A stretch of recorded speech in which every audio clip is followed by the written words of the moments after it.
Station पर बहुत ज़्यादा भीड़-भाड़ थी। मेरी बॉडीगार्ड ने कहा कि मैडम, आपको ट्रेन से जाने की ज़रूरत ही क्या है? आप प्लेन से क्यों नहीं जा रहे हैं? देखिए, कितनी भीड़ है। ऐसे में आप कैसे सफ़र कर पाएंगी?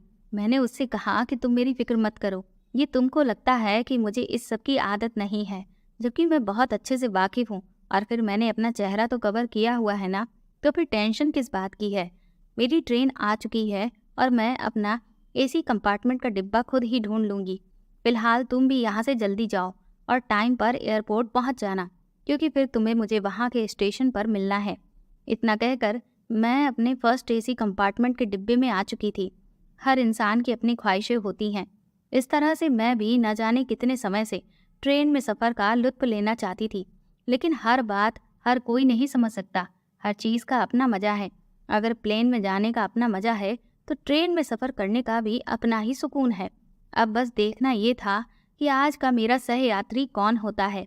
मैं अभी तक अपने चेहरे से स्कार्फ को नहीं हटाया था और ना ही अपनी कैप और चश्मे को उतारा था।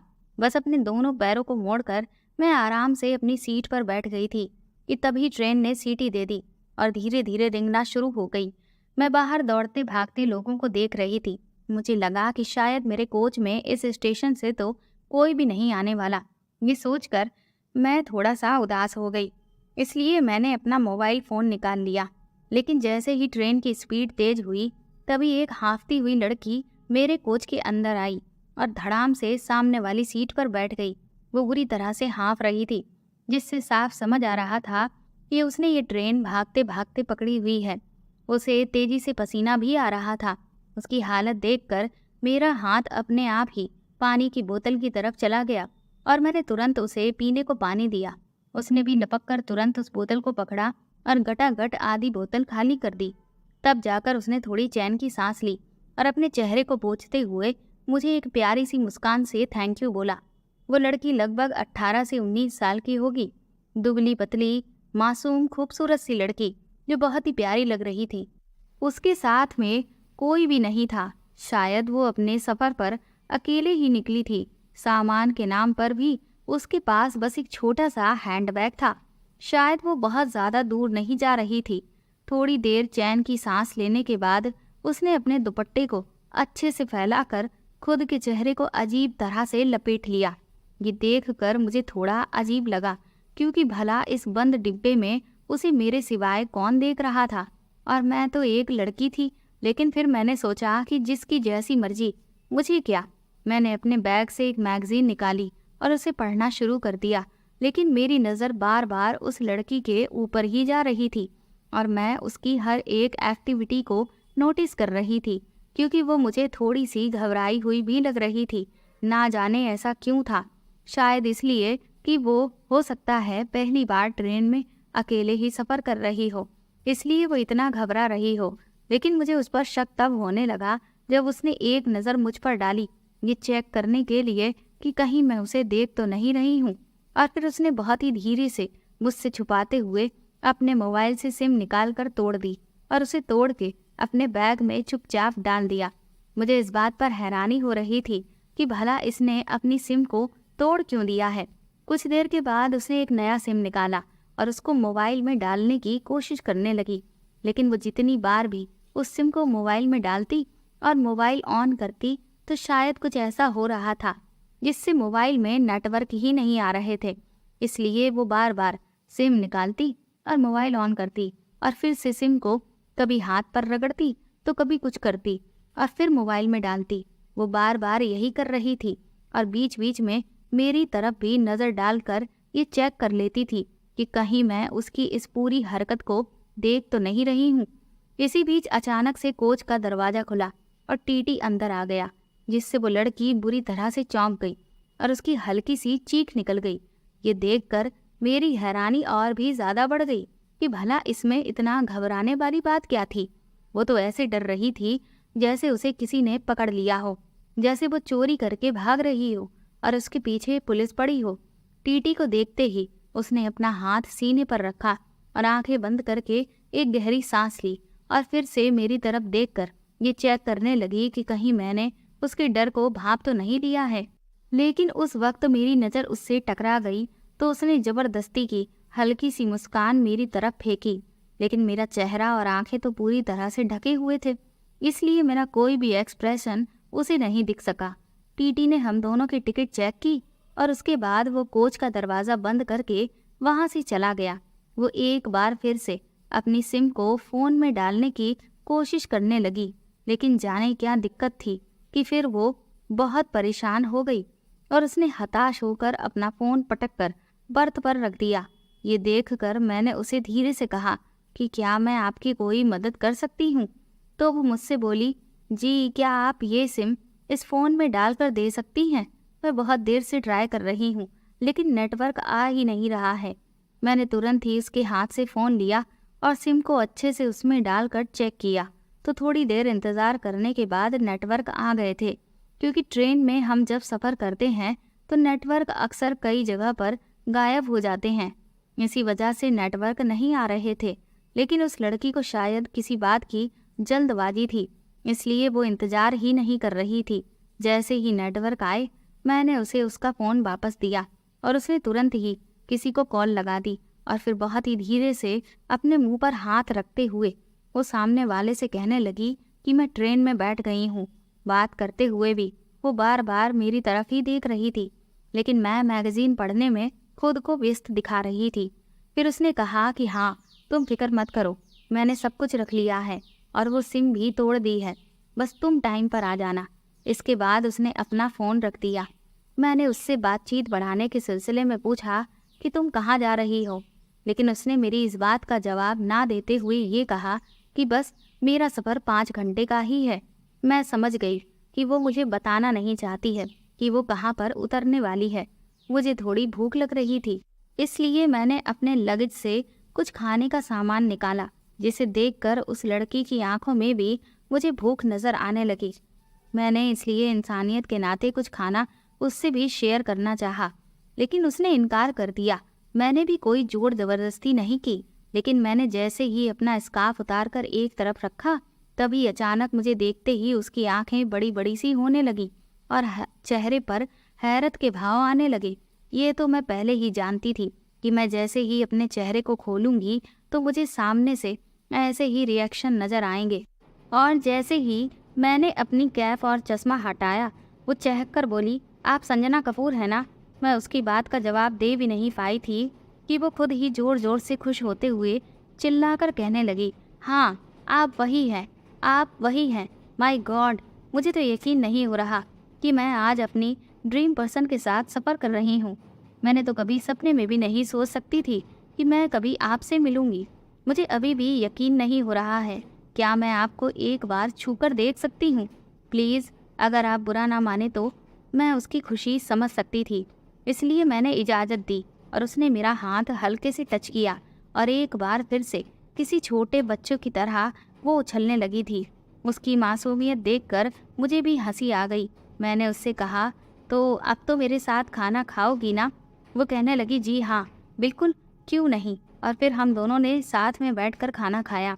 फिर वो मुझे बताने लगी कि मैं भी आपकी तरह ही मॉडलिंग करना चाहती हूँ और हीरोइन बनना चाहती हूँ।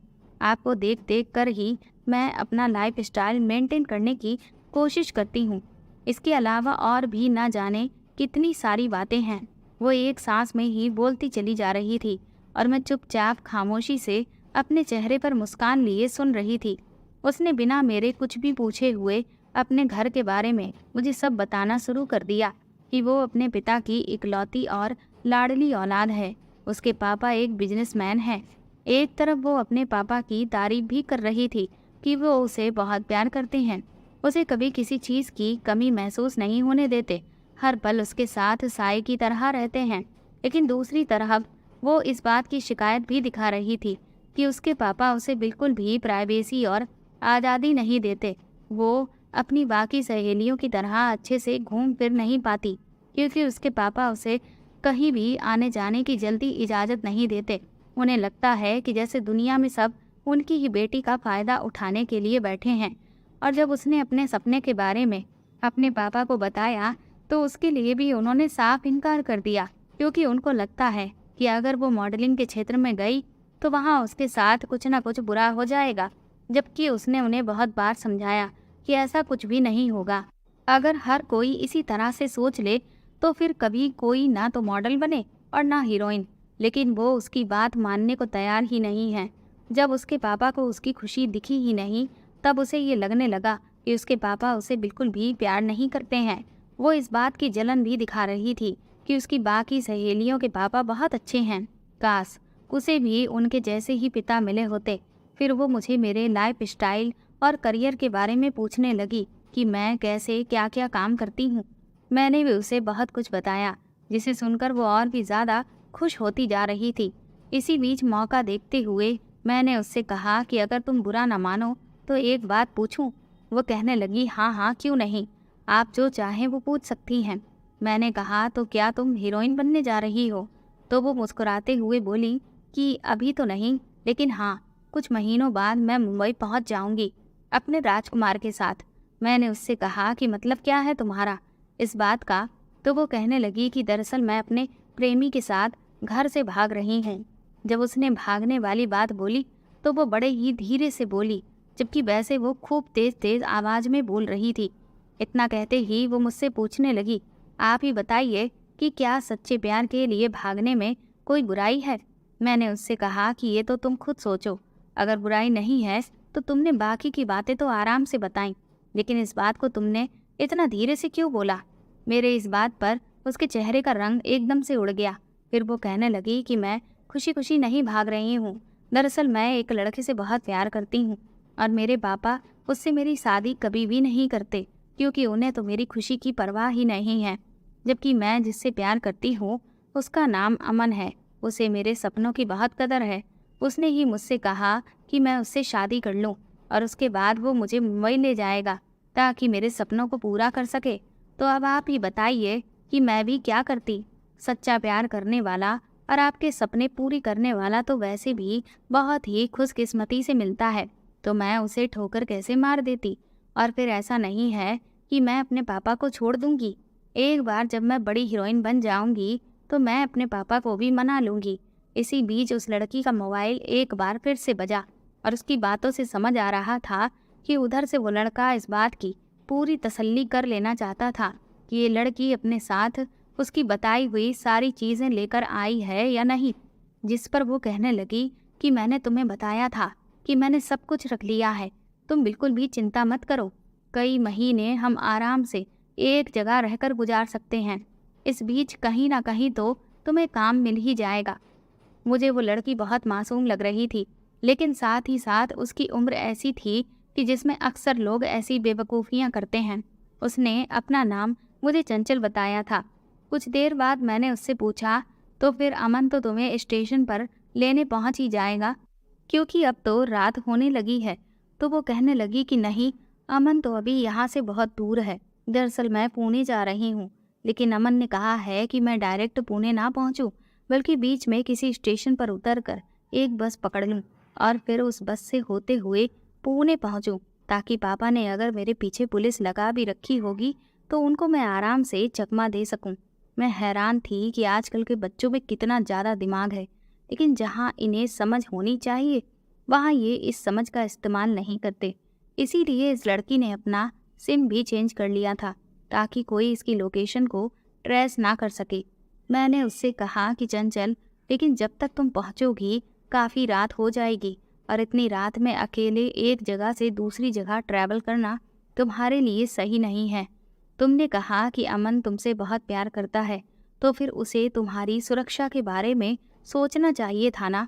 मेरी इस बात पर चंचल सोच में पड़ गई। फिर वो कहने लगी कि लेकिन उसने कहा कि अगर वो मुझे लेने आएगा तो काफ़ी टाइम बर्बाद होगा। फिर वो मुझे बार बार समझाने की कोशिश करने लगी कि अमन उसे बहुत प्यार करता है, जिसकी वो ना जाने कितने ही दावे करके मुझे बताने लगी।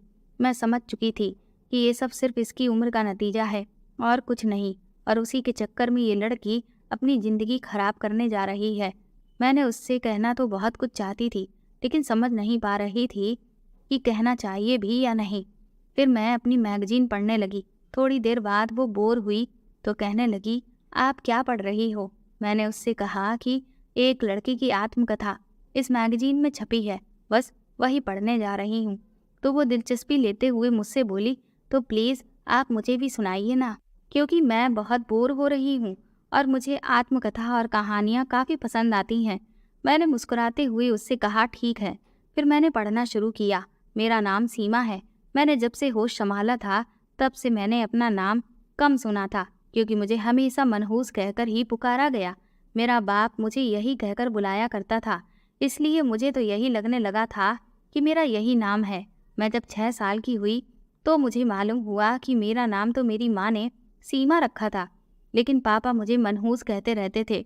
मुझे नहीं याद कि मेरे बाप ने कभी मुझे सीने से लगाया, कभी बेटी कहा, कभी प्यार से मेरे सर पर हाथ फेरा। मेरा बाप हर वक्त मेरी माँ से लड़ता, कहता कि तू भी मनहूस और तेरी बेटी भी। मेरी माँ खामोश रहती। वो मेरे बाप के जुल्म सितमों को सहकर अब बहुत बीमार रहने लगी थी, लेकिन जब तक वो जिंदा थी तब तक मेरे पास मेरे आंसू पोंछने वाला कोई था। एक ऐसी गोद थी जहाँ मैं छुप कर सो जाती थी और कुछ समय के लिए अपने बाप के दिल चीर देने वाले शब्दों को भुला देती थी। मेरा बाप मुझसे और मेरी माँ से इसलिए नफरत करता था क्योंकि मेरे जन्म के बाद मेरी माँ दोबारा माँ नहीं बन पाई, मेरे बाप को बेटा नहीं दे पाई, क्योंकि मेरी पैदाइश पर मेरी माँ की डिलीवरी का केस बिगड़ गया था और माँ की बच्चेदानी डॉक्टर को निकालना पड़ गई थी।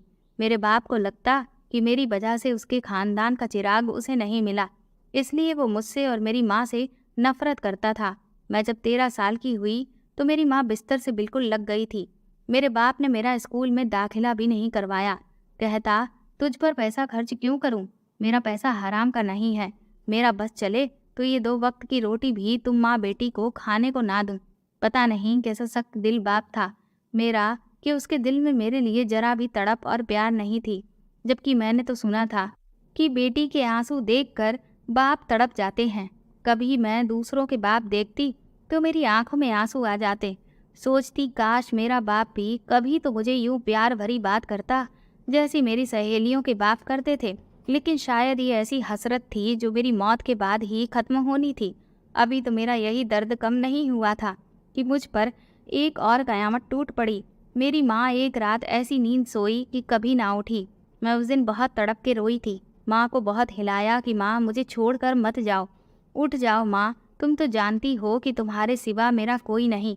मैं किसके सीने से लगकर अपने आंसू बहाऊंगी? कौन गोद में लेकर मुझसे कहेगी कि बेटा सब्र कर, भगवान तुम्हारे सब्र का फल तुम्हें जरूर देगा।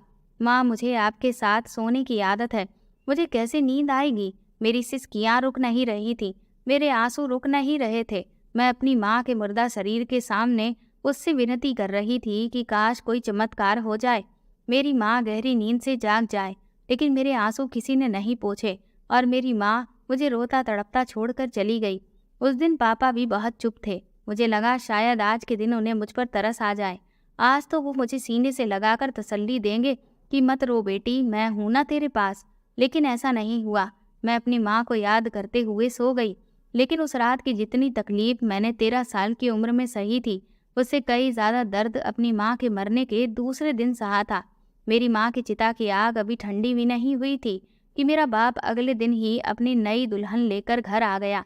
शायद मेरे बाप को मेरी माँ के मरने का ही इंतजार था। मेरी सौतेली माँ भी मेरे बाप की तरह बड़ी जालिम थी। वो मुझसे सारे घर के काम करवाती और पेट भर खाना भी नहीं देती। मेरे बाप से कहने लगती कि तेरी बेटी सच में मनहूस है। जब से मैं तेरे साथ शादी करके आई हूँ तब से मैं भी बीमार रहने लगी हूँ। पहले ये अपनी माँ को खा गई, कहीं अब ये मुझे भी ना खा जाए। मुझे तो ये लड़की पूरी डायन लगती है। ये सुनकर मेरे आंसू छलकने लगते थे। मेरी माँ मुझे रानी बेटी कहती थी। वो अक्सर कहती कि तूने शहजादियों जैसा हुस्न पाया है, देख लेना तेरा नसीब भी शहजादियों के जैसा होगा।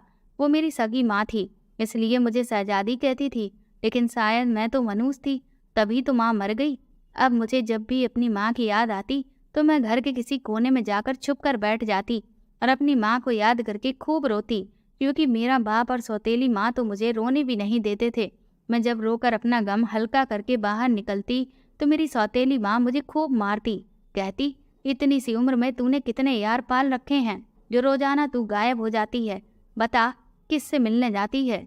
उसने मेरी चोटी जोर से खींचकर पूछा। मैं दर्द से कराह उठी। उसी वक्त पापा घर में दाखिल हुए तो मेरी सौतेली माँ ने मुझ पर गलत इल्जाम लगाने शुरू कर दिए।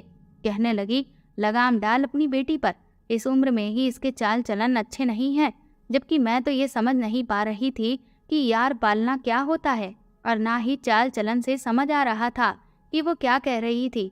पापा ने ये सुनते ही मुझे कमरे में बंद कर दिया। मैंने उनसे बहुत कहा कि मैं माँ को याद करके अकेले में बैठे रोती रहती हूँ, मैं कहीं नहीं जाती, लेकिन मेरी बात सुनने वाला उस घर में कोई नहीं था। जो था वो तो कब का छोड़कर मुझे जा चुकी थी। मैं रोते रोते सो गई। अगले दिन सुबह जब मैं कमरे से बाहर आई तो मैंने देखा कि मेरी सौतेली माँ का कोई दूर का रिश्तेदार का बेटा घर आया हुआ था। बाद में पता चला कि अब वो यहीं रहेगा और कोई नौकरी करेगा। जो भी हो, लेकिन मुझे इस सब से कोई मतलब नहीं था। पर कुछ समय के बाद वो मेरे गम का साथी ही बन गया, क्योंकि मेरी सौतेली माँ जब भी मुझे मारती पीटती थी तो अब सिर्फ एक वही था जो मुझे बचा लेता था। और मेरी सौतेली माँ से अक्सर कहता कि वो मुझ पर यूँ जुल्म क्यों करती है। इस तरह से धीरे धीरे मेरी उससे बहुत अच्छी दोस्ती होने लगी थी। वो मुझसे उम्र में 4 साल बड़ा था, लेकिन हम दोनों की खूब पटती थी। इधर साल बीतते गए और हमारे बीच एक अलग ही रिश्ता बनता चला गया। जब मैं 16 साल की हुई तो उसने मुझसे कहा कि वो मुझे प्यार करता है और मुझसे शादी भी करना चाहता है। उसकी इस बात ने मुझे डरा दिया था। मैंने कहा कि अगर घर में इस बारे में किसी को पता भी चल गया ना तो हम दोनों की खैर नहीं। तो उसने कहा कि यहाँ कौन है जो तुम्हारी परवाह करता है, तो फिर तुम भी क्यों सबकी परवाह कर रही हो। हम दोनों एक दूसरे को बहुत चाहते हैं, तो क्यों ना हम यहाँ से कहीं दूर चले जाएं और अपनी ही एक अलग दुनिया बसाएं। उसकी इस बात ने मुझे नए पंख ही लगा दिए थे, क्योंकि मैं भी इस जुल्म सितम की दुनिया से दूर अपनी हंसती खेलती जिंदगी अपने प्यार के साथ जीना चाहती थी। मेरी आंखों ने सुनहरे सपने देखने शुरू कर दिए और फिर बहुत जल्द ही मैं अपने प्रेमी के साथ सब कुछ पीछे छोड़कर आगे भाग चली थी। वहां से निकलकर हम एक होटल में पहुंचे। मैंने अपने प्रेमी से कहा कि हम शादी कब कर रहे हैं, तो उसने बताया कि तुम फिक्र मत करो, मैंने सारे इंतजाम कर लिए हैं, हम बहुत जल्द ही शादी कर लेंगे। इसके बाद हमने साथ बैठकर चाय नाश्ता किया और फिर मुझे बहुत गहरी नींद आ गई। और जब मेरी आँख खुली तो मेरे पैरों तले से जमीन निकल चुकी थी, क्योंकि मैं एक हॉल जैसे कमरे में थी जहाँ मेरे अलावा और भी मेरी उम्र की बहुत सारी लड़कियाँ थीं। मैं डरी सहमी सी यहाँ वहाँ देखने लगी कि अचानक मैं यहाँ कैसे आ गई, और जोर जोर से चीखने चिल्लाने लगी। तभी एक भारी भरकम आदमी उस हॉल में आया और उसने मेरे एक साथ 8-10 तमाचे जड़ दिए, जिससे मेरा हाल खराब हो गया और मेरा गला कस के दबाते हुए बोला कि अब अगर एक बार भी तेरे मुंह से आवाज़ निकली तो तुझे यहीं के यहीं ख़त्म कर दूंगा। मैं बुरी तरह से घबरा गई। वो जैसे ही पलट कर जाने लगा तो मैंने उससे कहा कि मुझे अपने प्रेमी यानी रवि के पास जाना है, मैं यहाँ कैसे आई हूँ। मैं लगातार रो रही थी। तभी वो मेरी तरफ पलटा और जोर जोर से हंसने लगा। बोला, तेरा वो प्रेमी ही तुझे यहाँ छोड़कर चला गया है। मैंने उससे कहा कि तुम झूठ बोलते हो, हम शादी करने वाले थे। उसने कहा कि शादी की बात अगर वो तुझे ना कहता तो फिर तू उसके साथ कभी नहीं आती। मालूम है, तेरे बदले में उसे पूरे 8 लाख रुपए मिले हैं। ये सुनकर मेरे पैरों तले से जमीन निकल गई। अब सारी हकीकत मुझे पता चल चुकी थी। आखिर मैं ये कैसे भूल गई कि वो था तो मेरी सौतेली माँ का ही रिश्तेदार। जब मेरी सौतेली माँ ही इतनी जालिम औरत थी तो फिर वो भला इंसान कैसे हो सकता था। पिछले 2 साल से वो मेरे साथ प्यार का नाटक सिर्फ इसीलिए कर रहा था ताकि वो मेरे बदले में इतनी मोटी रकम वसूल कर सके, क्योंकि अगर वो ऐसा नहीं करता तो मैं कभी भी उसके साथ यहाँ नहीं आती। मैं चुपचाप जाकर उन बाकी लड़कियों के बीच में बैठ गई। वो सब भी सिसक सिसक कर रो रही थीं और मेरी आंखों से भी आंसू बह रहे थे। उनमें से एक लड़की बार बार कह रही थी कि मुझे मेरे पापा के पास जाना है, मुझे घर जाना है, मुझे मेरे घर छोड़ दो। मुझे भी उसकी बात सुनकर यही ख्याल आने लगा कि इससे अच्छा तो मैं अपने बाप के घर पर ही थी। उस दिन तो हम में से किसी ने एक दूसरे से बात नहीं की, लेकिन अगली सुबह हम सब एक दूसरे से उनके यहाँ पहुँचने की वजह पूछने लगे तो उनमें से ज़्यादातर लड़कियों को किडनैप किया गया था और कुछ लड़कियाँ बाजार में अपने माँ बाप की लापरवाही से गुम हुई थीं, जो इन लोगों के हत्थे चढ़ गईं। ज़्यादातर लड़कियाँ ऐसी थीं जो लड़कों के प्यार के जाल में फंसकर यहाँ पहुँच चुकी थीं, जिनमें से एक मैं भी थी। हम सब रो भी रहे थे और एक दूसरे को तसल्ली भी दे रहे थे कि तभी अचानक से उस कमरे का दरवाज़ा खुला। हमारा दिल बुरी तरह से सहम गया। हम अपनी जगह जमकर रह गए। वो आदमी हमें नाश्ता देकर और धमकी देकर वहाँ से वापस चला गया। अगले दिन जब वो आया तो उसके साथ एक नर्स थी जिसने हमारे बाजुओं पर इंजेक्शन लगाने शुरू कर दिए। उस इंजेक्शन के लगते ही हमें कुछ बेहोशी सी होने लगी थी।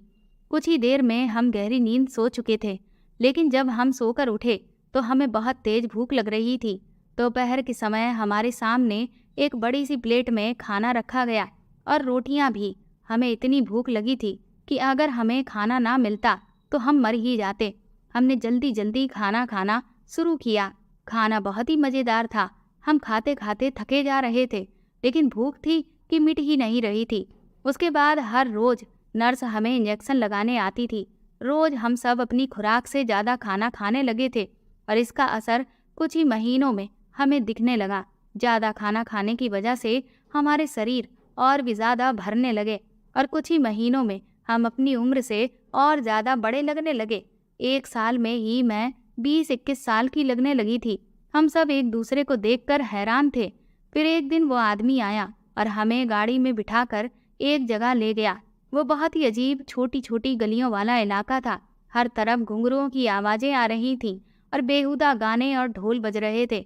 बाहर इन तंग गलियों में पान और गुलाब के फूलों की कलियां, गजरा और इत्र की दुकानें थीं। वो आदमी मुझे पुरानी सी 2 मंजिला इमारत में ले जाने लगा, जिसकी सीढ़ियां सीमेंट की बनी थीं और बहुत पुराने जमाने की थीं। जब हम ऊपर अंदर दाखिल हुए तो पूरे आंगन में सफ़ेद रंग की चांदनियाँ बिछी हुई थीं।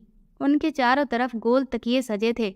एक कोने में एक ढोल वाला और एक कोने में एक हारमोनियम वाला अपनी धुन छेड़ रहा था।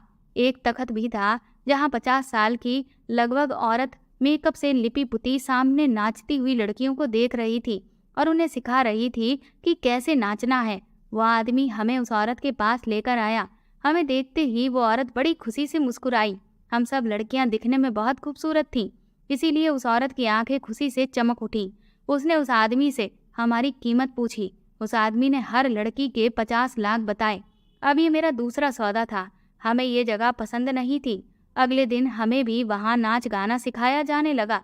मर्दों को लुभाने के लिए तरह तरह के तरीके बताए जाने लगे।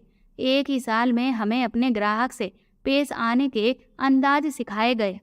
पहला सौदा मेरा जल्दी ही किया गया। वो आदमी गहरी सांवली रंगत का 50 साल का बूढ़ा था, जिसके चेहरे पर शैतानियत छाई थी और आंखों में बस लालसा। उसने जैसे ही मेरा हाथ थामा, मैंने झटके से उसके हाथ को पीछे कर दिया, लेकिन उस कमबख्त ने मुझे बहुत बुरी बुरी बातें कहना शुरू कर दिया। बोला, मैंने इस रात की डबल कीमत दी है, इसलिए मुझे नखरे मत दिखा। अगली सुबह मैं बहुत रो रही थी, क्योंकि उस आदमी ने मेरे साथ जानवरों जैसा व्यवहार किया था। मुझे उस बूढ़े से घिन आ रही थी, नफरत महसूस हो रही थी। मुझे लगा शायद वही भूखा कुत्ता या भेड़िया था, लेकिन ये मेरी गलतफहमी थी।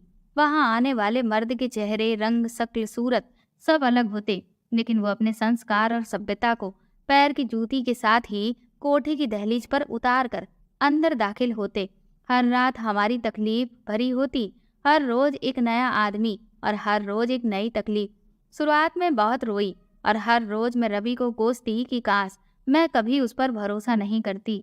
मैंने मर्द का जो रूप देखा था, उससे मुझे मर्दजात से नफरत हो गई थी। जिस दलदल में मैं फंस गई थी, वहां से निकलने की कोई राह नहीं थी। वहां जो भी जवान लड़कियां आती थीं, उनकी अपनी ही दर्द भरी कहानी होती थी। कुछ लड़कियों को लड़कों ने सुनहरे ख्वाब दिखाए थे और वो घर से भागी हुई थी, बिल्कुल मेरी तरह। और शादी करने के बाद वो लड़के उन्हें कुछ दिन साथ रखने और फिर उन्हें कोठे पर लाकर बेच देते। कुछ अगवा करके इज्जत की लूटने के बाद यहाँ पहुँच जाती थी। हमारे समाज में सबसे ज़्यादा बिकने वाली चीज़ औरत ही है। सदियाँ बदलती जा रही हैं, लोग तरक्की करते चले गए, लेकिन कुछ औरतों के नसीब कभी नहीं बदलते। हमारे लिए तो वही जिंदगी है, कोठे की 4 दीवारी। मैं ये सोचती थी कि कैसी बदकिस्मती लेकर मैं पैदा हुई थी। मेरी जिंदगी में मुझे कभी कोई खुशी नहीं मिली थी। फिर एक दिन मेरा जो ग्राहक मेरे सामने आया, उसे देख मेरी आंखें फटी की फटी रह गईं, क्योंकि वो और कोई नहीं रवि था। मैंने जैसे ही उसे पहचाना, बुरी तरह से मारना शुरू कर दिया, तो वो इतना बेशरम था कि मुस्कुराकर कहने लगा, मुझे क्यों मारती है, मैं तो बस एक मोहरा था। असली खेल तो किसी और ने खेला था। उसका नाम सुनेगी तो तेरे पैरों तले से जमीन निकल जाएगी। तुझे यहाँ तक पहुँचाने का काम मुझे तेरे बाप और तेरी सौतेली माँ ने ही दिया था। ये सुनते ही मेरे तो सीने में धक्क सी रह गई थी। मुझे विश्वास नहीं हो रहा था कि मेरे सगे बाप ने मेरे साथ ऐसा किया? उसने कहा कि तेरा बाप तेरी नज़र में गिरना नहीं चाहता था, बस इसीलिए उसने मुझे अपने घर बुलाया ताकि मैं तुझे अपनी बातों में फंसा सकूं, और फिर जब तू दिखने में ठीक ठाक हो जाए तो तुझसे छुटकारा दिलाकर एक मोटी रकम हासिल की जा सके। फिर उस रकम को हम तीनों ने ही मिलकर आपस में बांट लिया था। सच कहूँ तो जिस दिन मैं कोठे पर लाई गई थी, मैं उस दिन भी इतना नहीं टूटी थी जितनी पूरी सच्चाई सुनने के बाद मैं टूट चुकी थी। अब मेरे अंदर सब कुछ खत्म हो गया था और मैं सिर्फ एक जिंदा लाश बची थी। फिर एक बार कोठे पर एक फिल्म डायरेक्टर आया और उसे मैं बहुत पसंद आ गई। उसने उस औरत से मुझे खरीद लिया। ये मेरा तीसरा सौदा हुआ था।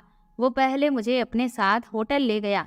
मेरे साथ कुछ दिन गुजारने के बाद वो मुझे एक स्टूडियो में ले गया जहाँ उसने मुझसे फोटो शूट के लिए कहा।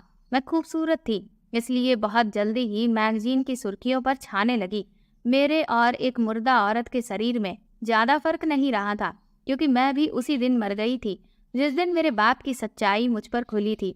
और अब मैं इन सब बातों की आदी हो चुकी थी। मुझे कोई फर्क नहीं पड़ता था कि मुझे क्या पहनाया जा रहा है और किसके सामने पेश किया जा रहा है। कभी कभी मुझे घर की चार दीवारी में बैठी औरतों से बड़ी जलन होती थी कि कैसी खुशनसीब औरतें थीं जो इज्जत से समाज में रह रही थीं। वो कितनी खास थीं जिनका हुस्न सिर्फ उनके पतियों के लिए ही खास था। इज्जत की जिंदगी कितनी पवित्रता वाली होती है, उसकी कदर कोई हम औरतों से पूछे जो रोज सरे बाजार बिकती हैं। मैं कभी सोचती हूँ कि औरत बिकती क्यों है? औरत किस वजह से बिकाऊ माल बनी? मर्द की दरिंदगी की वजह से या उसकी इच्छाओं की वजह से? जब तक मर्दों की नजरें नहीं झुक सकती तब तक औरतों की हीरा मंडी कभी बंद नहीं हो सकती। मुझे रोना आता था उन लड़कियों पर जो इज्जत से रहती थीं, जिनके बाप उनसे प्यार करते थे, उनकी इज्जत की सुरक्षा पर जान देते थे, लेकिन वो किसी आवारा आशिक के 4 दिन की मोहब्बत में गिरफ्तार होकर कोठे की रौनक बन जाती थी। काश कि वो एक बार झूठे ख्वाब आंखों में सजाने की वजह ये सोच लेती कि जो आदमी इस काबिल नहीं कि इज्जत से उन्हें उनके घर से ब्याह कर ले जा सके, वो उन्हें रात के अंधेरे में भगाकर ले जाने को कह रहा है, तो क्या वो उन्हें दिन की रोशनी में दुनिया के सामने इज्जत दे सकेगा? वो तो उनकी जिंदगी में अंधेरा ला देगा कि दोबारा उनकी जिंदगी में कभी रोशनी ही ना होगी। काश की लड़कियां कभी बाप की इज्जत को जमीन पर रौंद कर घर की दहलीज से कदम बाहर ना रखती, और काश कभी किसी का बाप भी मेरे बाप के जैसा ना हो। मैं पहले मॉडलिंग की दुनिया की टॉप मॉडल बनी और उसके बाद फिर इंडस्ट्री की टॉप हीरोइन। मैं बहुत कम समय में ही अपनी खूबसूरती की वजह से फिल्म इंडस्ट्री का एक चमकता सितारा बन चुकी थी। और अब वो समय था जब डायरेक्टर मेरे आगे पीछे घूमते हैं, मैडम मैडम कहकर नहीं थकते। आज मेरे पास इतना पैसा है कि संभाले नहीं संभलता। आज मैं खुद के ऊपर डिपेंड थी, मुझे किसी के सहारे की जरूरत नहीं थी। इसी बीच जब मैं एक चैरिटी के लिए अस्पताल में चली गई, जहां मैं अपनी फिल्म से होने वाली कमाई को अस्पताल के मरीजों के इलाज पर लगा देने वाली थी, वहां पहुंचकर मैं अलग अलग मरीजों के साथ अपनी तस्वीरें खिंचा रही थी ताकि वो अखबारों की हेडलाइन भी बन सकें और मेरी फिल्म का प्रमोशन भी हो जाए। तभी अचानक मेरी नज़र एक कोने में पड़े बेड पर पड़ी और मैं आंखें झपकाना भूल गई थी कि एक आदमी जिसकी आंखों के नीचे गहरे गड्ढे, हड्डियों का ढांचा, शरीर वो लगातार खास रहा था, और वो और कोई नहीं मेरा बाप था। उसने मुझे नहीं पहचाना, पहचानता भी कैसे? अपनी उम्र से मैं बहुत बड़ी हो चुकी थी। जब उसने मेरा सौदा करवाया था उस समय मैं 16 साल की थी और अब तो मैं 25 साल की हो चुकी हूँ। इतने सालों में मैंने जितनी तकलीफ सही थी, जितना दर्द सहा था, बस अपने बाप, सौतेली माँ और रवि के लिए बस बद्दुआएं ही निकली थी। उस आदमी की हालत वहाँ लेटे सभी मरीजों से ज़्यादा दर्दनाक थी। मुझे डॉक्टर ने बताया कि आदमी कैंसर का मरीज है, हर रोज रोता रहता है और अपने लिए मौत मांगता है, लेकिन उसे मौत नहीं आती। ये पिछले 2 साल से यहाँ एडमिट है। उसके घर वाले भी उससे मिलने नहीं आए। इसकी एक पत्नी है, लेकिन वो कभी नहीं आई। डॉक्टर भी हैरान थे कि इसको कैंसर का लास्ट स्टेज है, लेकिन अभी तक मरा ही नहीं। उसे तड़पते तड़पते 2 साल हो गए, लेकिन ना तो ये ठीक होता है ना इसे मौत आती है। उस वक्त भी मेरा बाप रोते हुए कह रहा था कि मैं बहुत बुरा आदमी हूँ, मैं मनहूस हूँ, मुझे मेरी पत्नी और बच्चे की हाय लग गई है। मैंने अपनी बच्ची पर कभी तरस नहीं खाया, पर मेरी आंखों पर तो लालच की पट्टी बंधी थी। मैं अपनी दूसरी पत्नी की बातों में आ गया, जबकि वो तो खुद एक बदकिरदार औरत थी। वो इतनी लालची थी कि उसने मेरा मकान अपने नाम कर लिया और दूसरे आदमी के साथ भाग गई। मेरी बेटी की सिसकियां मुझे सोने नहीं देती। काश मुझे मौत आ जाए और मैं दर्दनाक जिंदगी से आज़ाद हो जाऊं। ये सारी बातें सुनकर मुझे जरा भी दुख नहीं हुआ था। मैं तुरंत ही अपने बाप के पास चली गई। कुछ देर वो मुझे देखता रहा। कहने लगा, कौन हो तुम? मैंने कहा, भूल गए मुझे? मैं वही मनूस हूँ जो तुम्हें चैन से सोने भी नहीं देती थी। मेरी बात सुनकर मेरा बाप मुझे हैरानी से देखकर फूट फूट कर रोने लगा, लेकिन मेरी आंखें पत्थर हो चुकी थी। उसकी इतनी दर्दनाक हालात पर भी एक आंसू मेरी आंख से नहीं निकला। वो मेरे सामने अपने हाथ जोड़ते हुए कहने लगा, मुझे माफ कर दे, शायद मुझे मौत आ जाए, मेरी तकलीफ कुछ कम हो जाए। मैं तेरी सौतेली माँ की बातों में आ गया था और उस रवि ने मुझे पैसे का लालच दिया, पर उसे भी उसकी सजा मिल गई और वो एक्सीडेंट में मर गया। पर मैं अब तक अपनी सजा भुगत रहा हूँ। मैंने अपने बाप से कहा कि भगवान तुम्हारी उम्र को और भी लंबा करे और तुम रोज इतनी तकलीफ से गुजरो। ये कहकर मैं वहां से वापस चली गई और वो मेरे पीछे चीखता चिल्लाता रहा, क्योंकि जो तकलीफ और दर्द मैंने झेला था उसके बाद मेरा बाप इसी काबिल था। आत्मकथा पढ़कर जैसे ही मैंने नजर उठाई तो चंचल की आंखों से लगातार आंसू बह रहे थे। वो कहने लगी कि कहीं मैं भी यही गलती तो नहीं करने जा रही जो इस लड़की ने की है। इस लड़की का बाप तो बहुत जालिम था, जबकि मेरे पापा तो बहुत अच्छे हैं। अब मुझे समझ आ रहा है कि मेरे पापा मुझ पर पाबंदियां सिर्फ इसलिए लगाते थे ताकि वो मुझे ऐसे जालिम लोगों से बचा सकें। मैंने मुस्कुराते हुए चंचल से कहा कि मुझे खुशी है कि तुम्हें ये बात खुद ब खुद समझ आ चुकी है। तुम खुद ही सोचो ना कि तुम्हारे प्रेमी ने तुम्हें इतनी दूर अकेले इतनी रात को क्यों चोरी छुपे घर से भागने को कह दिया। क्या आज तक कभी तुम्हारे पापा ने तुम्हें अकेले कहीं जाने दिया? नहीं ना, सिर्फ इसलिए क्योंकि वो सच में तुमसे प्यार करते हैं और उन्हें इस बात का हमेशा डर है कि कहीं उनकी बेटी को कुछ हो ना जाए। और जैसा कि मैंने तुम्हारी बातें सुनी हैं, तुम अपने घर से काफी गहने और कैश लेकर भी भागी हो। क्या तुम्हारा प्रेमी भी अपने घर से कुछ लेकर आ रहा है? मेरी इस बात पर चंचल ने इनकार कर दिया। मैंने कहा, क्यों? भाग तो तुम दोनों रहे हो ना, तो फिर सिर्फ तुम ही अपने बाप की दौलत लेकर क्यों जा रही हो? वो क्यों नहीं? क्या तुमने अपने आप से ये सवाल नहीं पूछा? मेरी इस बात पर चंचल सोच में पड़ गई। वो कहने लगी, लेकिन मुझे पूरा यकीन है कि अमन मुझे धोखा नहीं दे रहा होगा, जैसा कि रवि ने सीमा को दिया था। मैंने चंचल से कहा कि इस दुनिया में बहुत से ऐसे अमन हैं जो कब रवि बन जाएं कुछ पता नहीं। हकीकत यही है कि जो तुमसे सच में प्यार करता होगा वो तुम्हें इज्जत से पूरी दुनिया के सामने अपनाएगा, ना कि रात के अंधेरे में बुलाएगा। चंचल फूट फूट कर रोने लगी तो मैंने उसे अपनी सीट पर बुला लिया और अपने गले से लगाकर चुप कराने लगी। तभी उसकी नज़र मैगजीन पर पड़ी और वो हैरत से मुझे देखने लगी। मैंने भी उसकी तरफ हल्की सी मुस्कान दी। वो कहने लगी, ये आपकी कहानी है, ये तो आपकी तस्वीर है, लेकिन आपका नाम तो संजना कपूर है। मैंने कहा कि हाँ, ये मेरी सच्ची दास्तान है जो मुझ पर बीती। मेरा असली नाम सीमा है, लेकिन जब मुझे शोहरत मिल गई तो मैंने अपना नाम बदल दिया था, क्योंकि अब मैं वो मासूम सीमा नहीं रही थी जो मेरी माँ की सीधी सादी लाडली सी शहजादी थी। चंचल मुझसे बोली, आपके साथ तो बहुत बुरा हुआ। मैंने कहा, हाँ मैं जानती हूँ, और इसीलिए मैं ये बात बहुत अच्छे से समझती हूँ कि तुम्हारे पापा सिर्फ तुम्हारा भला ही चाहते हैं। तुम हीरोइन बनना चाहती हो ना, लेकिन तुम्हारे पापा तुम्हें जिन वजहों से रोक रहे हैं वो सच में हकीकत है, क्योंकि मैं खुद उन सब से गुजरी हूँ। हीरोइन बनना इतना आसान नहीं है, क्योंकि हर कदम पर तुम्हारा फ़ायदा उठाने वाले वहाँ हजारों बैठे होंगे जो तुम्हें टॉप की हीरोइन बनाने का बार बार सपना दिखाएंगे, लेकिन उसके बदले में तुमसे वो कीमत वसूल करेंगे जिसके बारे में तुम सपने में भी नहीं सोच सकती हो। चंचल बोली, तो अब आप ही बताइए कि अब मैं क्या करूं? मेरा दिल अभी भी ये मानने को तैयार नहीं है कि अमन धोखेबाज है। मैंने कहा कि मैं ये कब कह रही हूँ कि अमन धोखेबाज है? वो तुमसे प्यार करता है ना, तो फिर तुम मुझसे ये कहो कि वो अपने मम्मी पापा के साथ खुद तुम्हारे घर बात करने आए और तुम दोनों मिलकर अपने अपने पेरेंट्स को अपने रिश्ते के लिए राजी करो, और जब तक वो मान न जाए तब तक हार मत मानो। मेरी इस बात पर चंचल ने अमन को फ़ोन करके साफ बोल दिया कि अब वो पुणे नहीं आ रही है, बल्कि अपने पापा के पास वापस लौट रही है, जिस बात से अमन बुरी तरह से बौखला गया। पहले तो वो उसे प्यार से समझाता रहा, लेकिन जब चंचल ने साफ इनकार कर दिया तो वो उसे बहुत ही गंदी गंदी गालियां देने लगा, जिसे सुनकर चंचल दंग रह गई।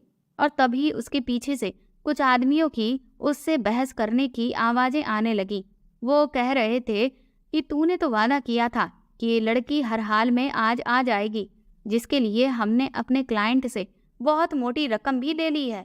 अब अगर ये लड़की यहाँ नहीं आई तो हम तुझे जिंदा नहीं छोड़ेंगे।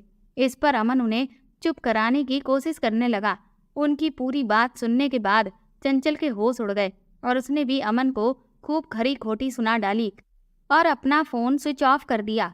अब तो चंचल पूरी तरह से टूट चुकी थी, क्योंकि एक ही दिन में एक तरफ उसने अपने पिता को धोखा दिया और दूसरी तरफ उसे खुद भी धोखा मिल चुका था।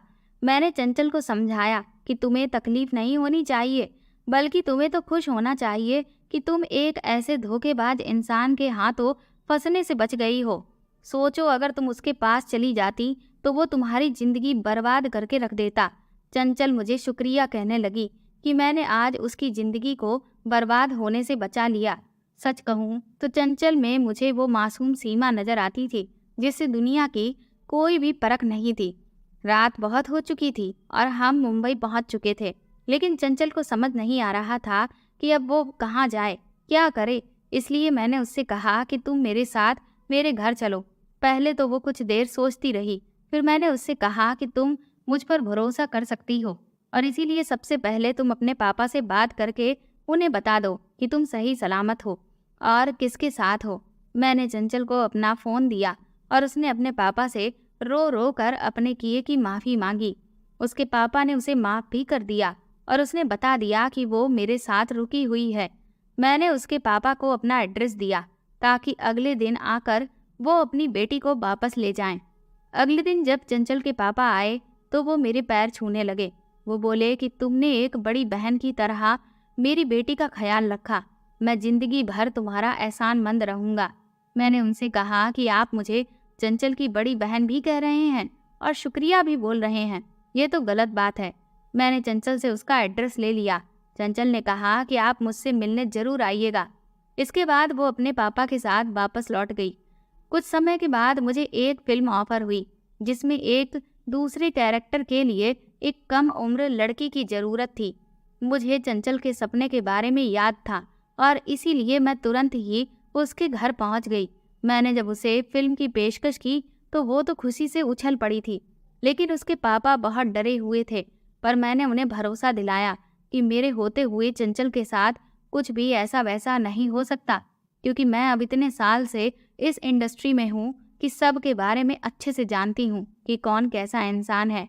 और फिर जब चंचल को मैं लॉन्च करूँगी तो किसी की भी हिम्मत नहीं है जो कोई उसकी तरफ आंख उठाकर भी देख सके। मेरे समझाने पर चंचल के पापा मान गए और आज चंचल काफ़ी सारी फिल्में साइन कर चुकी है और धीरे धीरे वो भी एक बड़ी हीरोइन बनने की तरफ आगे बढ़ रही है। तो दोस्तों, आपको ये कहानी कैसी लगी हमें कमेंट करके ज़रूर बताएं और प्लीज़ इस कहानी को ज़्यादा से ज़्यादा शेयर और लाइक करके मेरे चैनल को सपोर्ट करें।